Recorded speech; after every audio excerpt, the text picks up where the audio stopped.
अध्यात्म क्षेत्र के जितने भी साधक हैं वो समस्त साधक सुबह से शाम तक यानी साधनाएं करते हैं।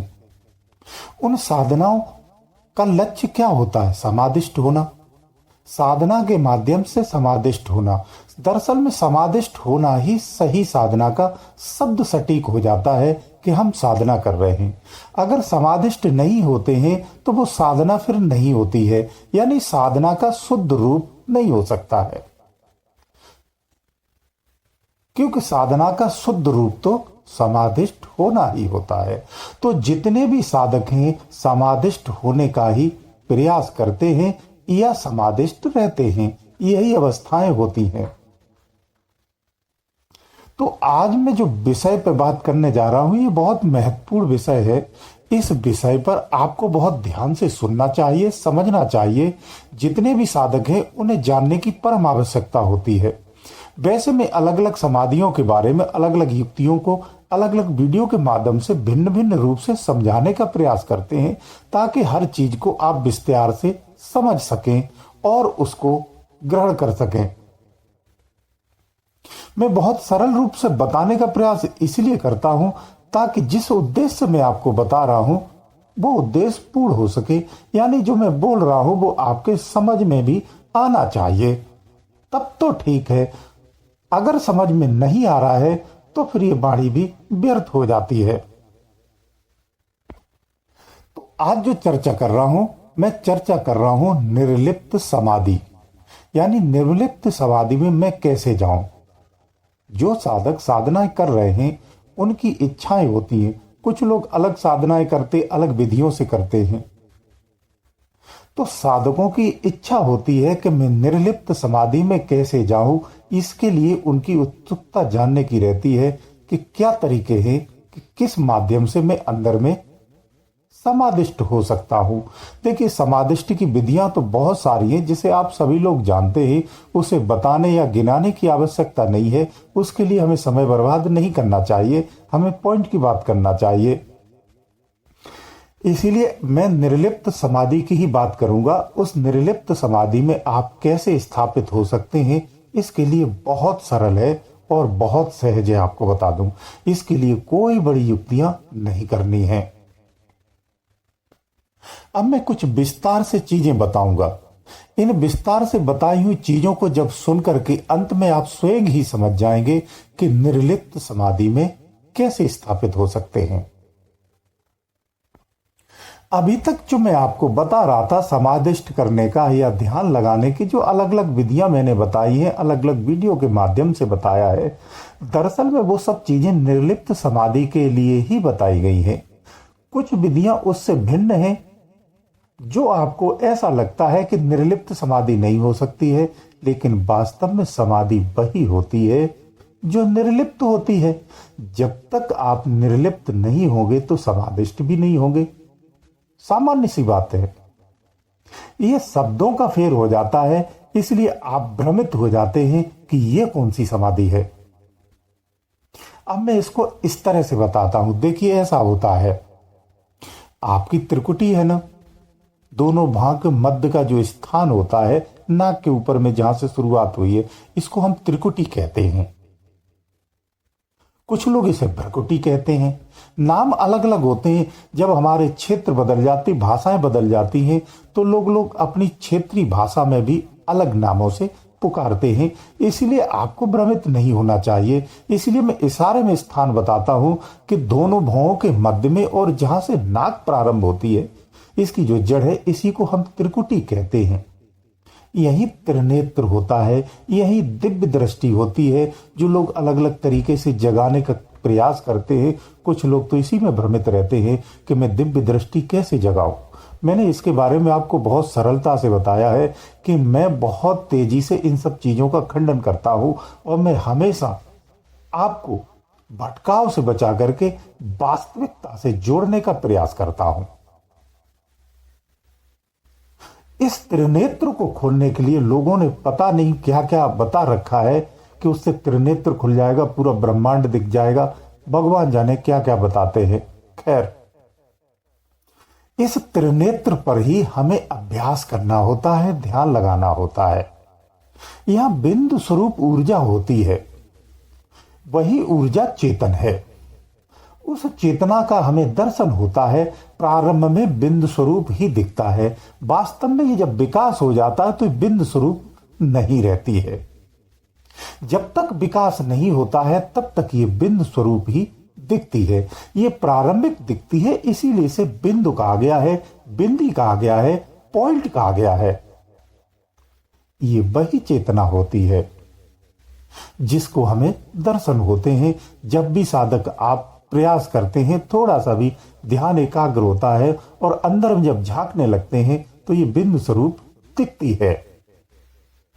इतना आपका क्लियर हो गया होगा।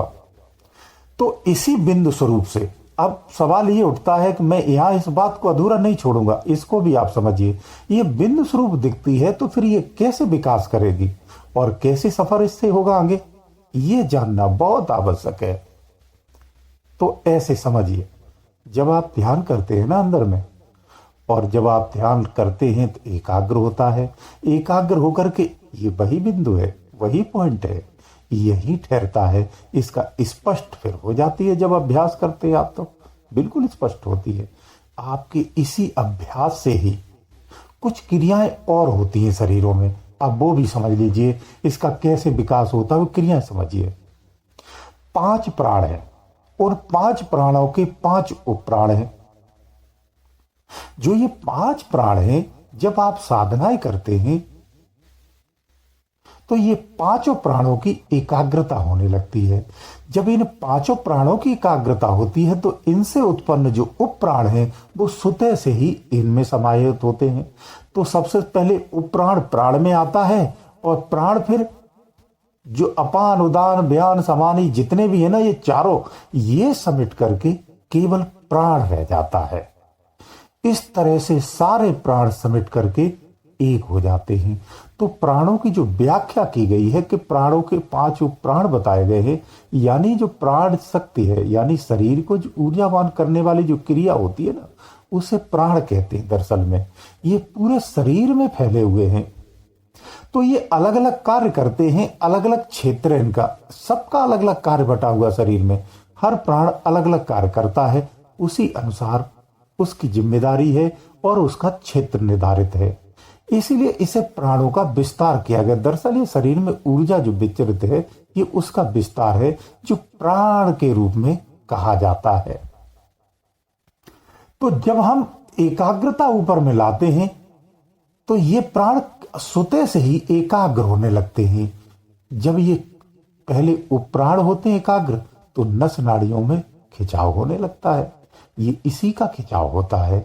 ये धीरे धीरे धीरे धीरे धीरे खींचते हुए एकाग्र होता चला जाता है। आप रोज अभ्यास करते रहेंगे तो धीरे धीरे इसका खिंचाव होने लगता है। इसीलिए मैं कहता हूं साधनाओं को मंद गति से करना चाहिए।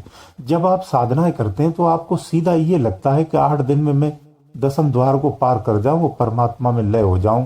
इस स्पीड से इतनी उत्सुकता से आप करते हैं। अधिक उत्सुकता से नहीं साधना करना चाहिए, क्योंकि उत्सुकता के अनुकूल जब परिणाम नहीं आता है तो आपका मन विचलित होता है, भ्रमित हो जाता है, अश्रद्धा जाग जाती है। जितनी स्पीड से आप साधना कर रहे थे उतनी ही स्पीड से आप साधना से दूर भाग जाते हैं, त्याग देते हैं। या फिर नहीं त्यागते, आपकी उत्सुकता बनी रहती है, तो आप निश्चित मानिए क्षति कर लेते हैं, क्योंकि शरीर परिपक्व नहीं होता है इन सब चीजों के लिए। आप समझिए, सहज में कोई चीज पे अचानक से लोड दोगे तो वो चीज नहीं सह पाता है।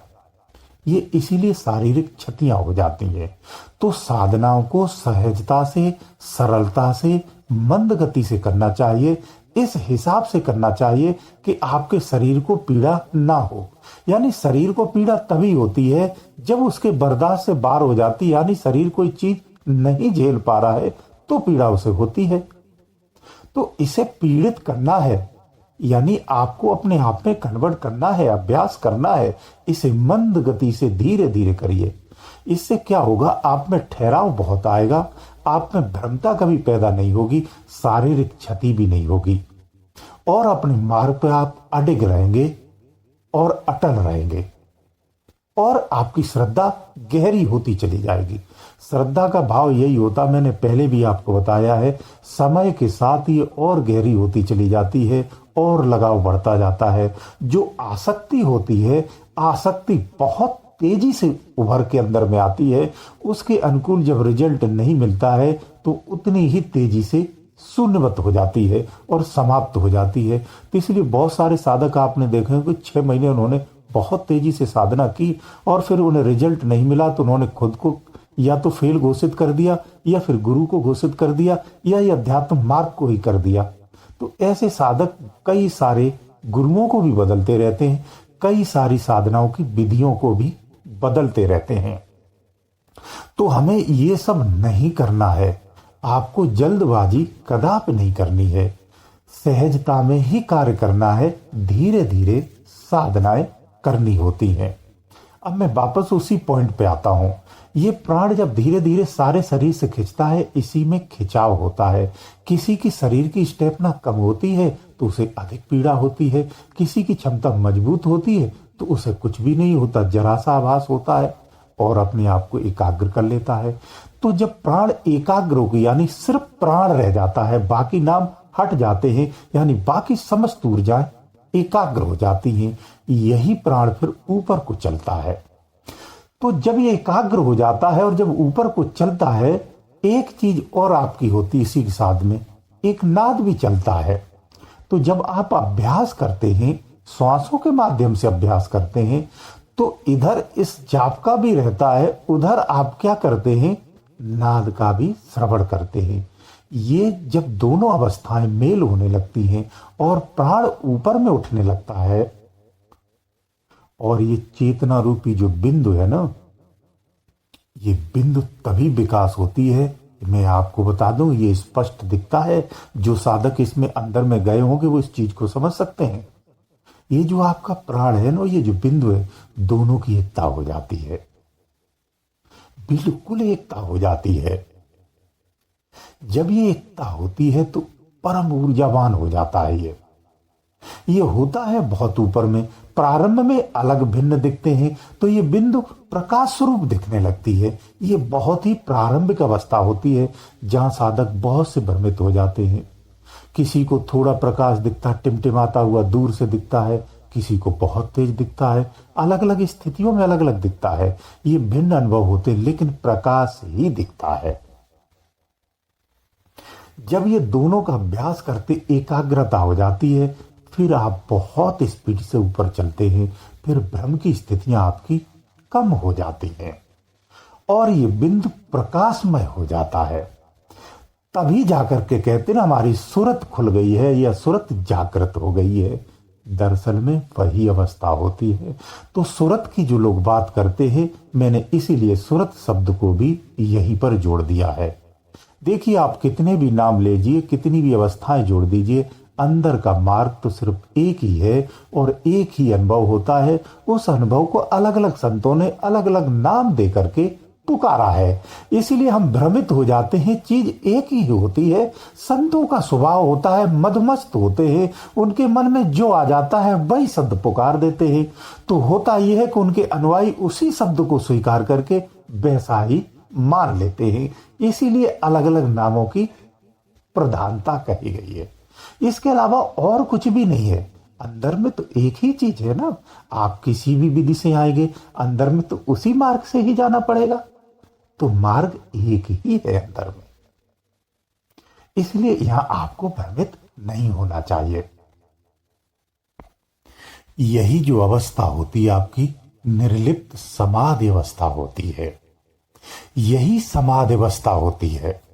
अब इसी समाधि अवस्था को चेतनमय बनाना होता है। तो चेतनमय कैसे बनती है? जब ये आगे का सफर करती है, आगे का सफर करती, सहस्रार चक्र की तरफ जाती है, तो ये चेतनमय होने लगती है। जबकि पूर्ण चेतन नहीं हुई है अभी भी, ये स्पष्ट कर लेना, पूर्ण चेतनमय अभी नहीं हुई है। कुछ लोगों को लाखों सूर्य जैसे दिखते हैं, करोड़ों सूर्य दिखते हैं, या एक ही सूर्य करोड़ों के बराबर दिखता है, इस तरह का अनुभव होता है। फिर यही बिंदु जो है ना, बहुत विशाल हो जाती है और सूर्य की तरह, करोड़ों सूर्य जैसा हो जाता है। यह विशाल एक सूर्य हो जाता है। यही अवस्था आ जाती है, यानी प्रकाशमय स्थिति हो जाती है। फिर ये सफर चलता है आगू को। किसी को एक चीज और बता दूं, किसी को इससे पहले ये सारे प्रकाश सिमट करके एक दीप स्वरूप भी हो जाता है, दीपक की तरह भी हो जाता है। तो अनुभव अलग अलग सबके हो सकते हैं, लेकिन चीज एक ही है, एक ही मार्ग पर जाना है। यहां आप भ्रमित नहीं होना कि सूर्य इनको दिख गया तो इनको दीप दिख गया। ये दोनों एक ही है, भिन्न नहीं है।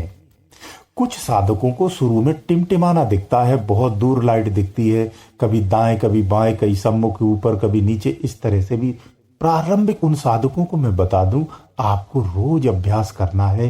ये जो प्रकाश इधर उधर दिख रहा है, मतलब आपका ध्यान जो है ना अभी टिक नहीं पा रहा है, एक टक नहीं हो पा रहा है।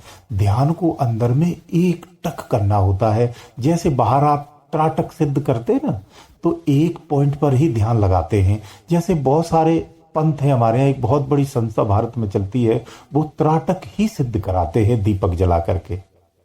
तो ये त्राटक से ऐसे ही अंदर में त्राटक सिद्ध करना होता, क्योंकि अंदर में दीप है ना, उसी पर ही लगा जाता है। वो चेतन त्राटक होता है। जो बाहर आप दीपक पे करते हैं, ये जड़त्व हो जाता है। इसमें ज्यादातर क्या होता है, आपको सप्त में यानी तत्व रूपी जो कलर होते हैं वो सिद्ध हो जाते हैं, कलर दिखने लगते हैं। इसलिए अंतर की जो ज्योति है, भीतर में जो ज्योति जलती है, उस पर त्राटक करना चाहिए। तो त्रिकुटी पर ध्यान देने का तात्पर्य क्या होता है, त्राटक ही तो सिद्ध करना होता है। यानी हमने अपने चित्त को एक पॉइंट पर स्थापित करना होता है। तो इसे बाहर दीपक पे करते हो कि आप अंदर में करते हो, ये आपकी शिक्षा पे और आपकी रुझान पर डिपेंड करता है। अंदर में अगर आप स्थापित कर लेते हो तो अंदर की यात्रा स्वतः से ही प्रारंभ हो जाती है। आपकी चेतनमय अवस्था आपकी आ जाती है चित्त की। जब आप बाहर में करते हो तो चेतनमय नहीं होता है। अनुभव तो चेतन के उन्हें होते हैं, लेकिन अवस्था चेतनमय नहीं होती है।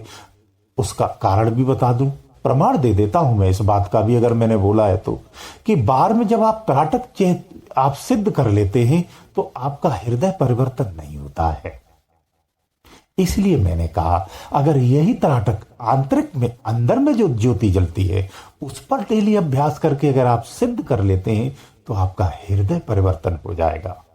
आपको सूक्ष्म ज्ञान की अनुभूतियां होने लगेंगी, बहुत सारे आंतरिक अनुभव आने लगेंगे। आपकी स्थिति ही अद्भुत हो जाएगी। मैं उसका वर्णन नहीं कर सकता हूं, बिल्कुल अद्भुत हो जाती है। आपका आभास ही भिन्न हो जाता है और आपके अंदर में जो आनंद की अनुभूति होती है वो शब्दों में वर्णन नहीं की जा सकती है। ये वो स्थिति आ जाती है। इसलिए अगर कोई त्राटक के साधक हैं, त्राटक का शब्द आ गया तो मैं इसीलिए बोल देता हूं, जिन साधकों को त्राटक ही सिद्ध करना है तो वास्तव में जो अंदर में त्राटक है उसे सिद्ध करना चाहिए। तो वो प्रभु की प्राप्ति का मार्ग है, अध्यात्म के मार्ग को खोलता है। उसी पर ही हमें अभ्यास करना चाहिए। बाहरी त्राटकों में कुछ नहीं रखा है।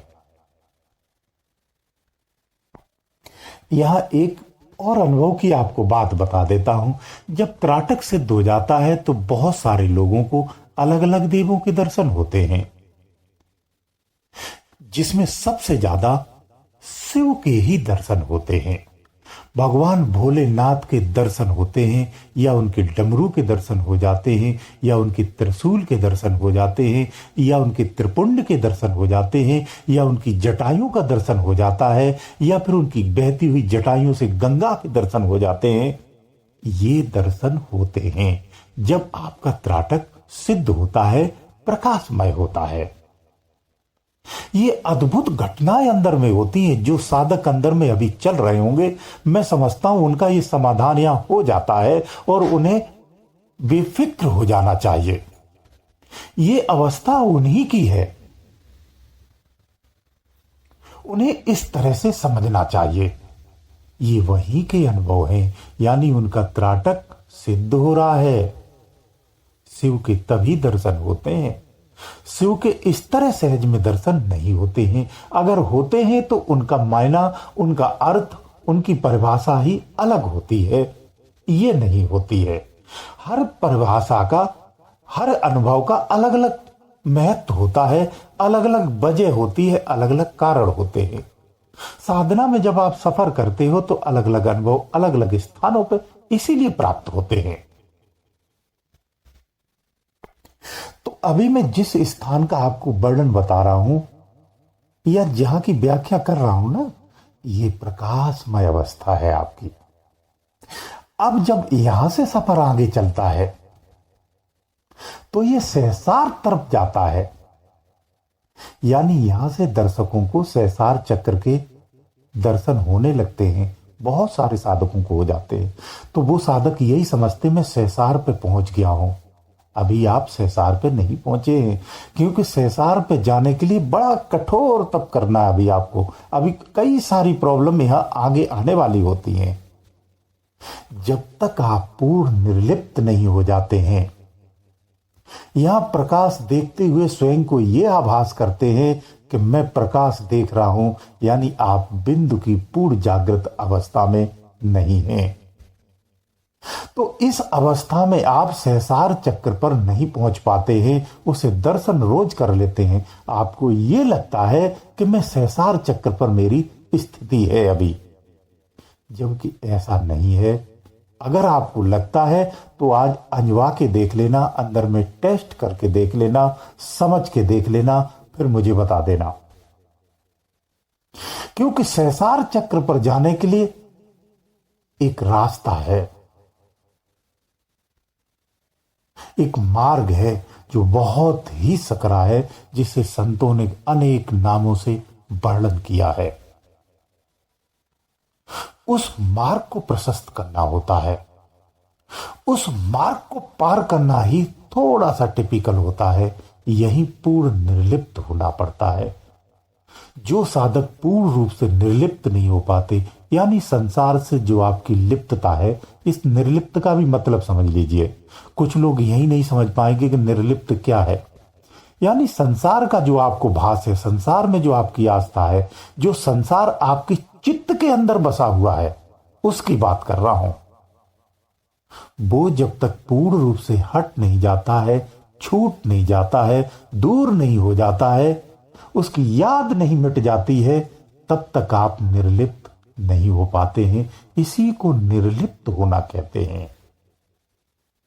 यहां तक होता है कि संसार ही नहीं, आपको अपने शरीर का भी होश नहीं रहता है, आभास नहीं रहता है, महसूस नहीं होता है कि मेरा शरीर भी है।